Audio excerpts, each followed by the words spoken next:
தாய்ப்பாலின் மகிமை. தாய்மார்கள் தங்களுடைய குழந்தைகளுக்கு 2 ஆண்டு முழுமையாக பாலூட்ட வேண்டும் என்று இந்த வசனத்தில் அல்லாஹ் கூறுகின்றான். இதிலிருந்து குழந்தைகளுக்கு அமுதூட்டுவது தாய்மார்களுடைய தார்மீக கடமையாகும் என்று தெரிகிறது. தகுந்த காரணமின்றி இந்த பொறுப்பை அவர்கள் தட்டி கழிக்கக்கூடாது.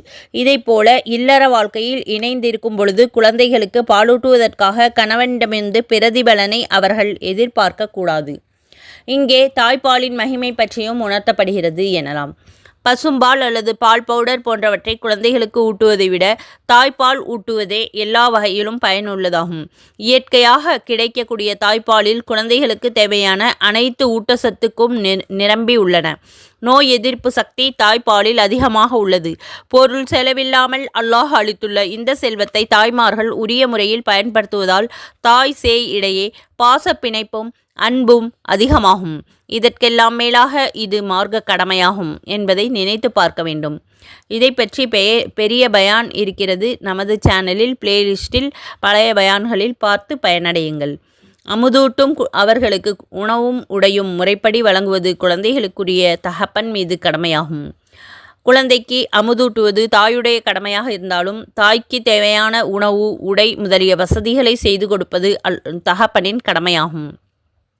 இந்த சட்டம் கணவன் மனைவியாக அவர்கள் வாழ்க்கை நடத்தும் சமயத்திற்கும் தலாக் சொல்லப்பட்டு அந்த பெண் இத்தாவில் இருந்து கொண்டிருக்கும் சந்தர்ப்பத்திற்கும் பொருந்தும். வழமையாக தரப்படும் ஜீவனாம்சமே ஆகும். தலாக் சொல்லப்பட்ட பிறகு இத்தாவும் கழிந்துவிட்டால் அவர்களுக்கிடையே கணவன் மனைவி உறவு நீங்கிவிடும். மனைவி என்ற முறையில் அவளுக்கு ஜீவனாம்சம் அளிக்க வேண்டிய கடமை கணவனுக்கு இல்லை.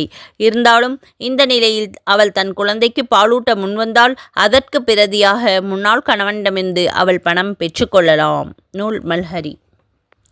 இதை பற்றி மேலும் விவரமாக தெரிந்து கொள்ள சூரத்துல் பக்கராவின் 233வது வசனத்தின் தஃப்சீரை பார்த்து பயனடையுங்கள்.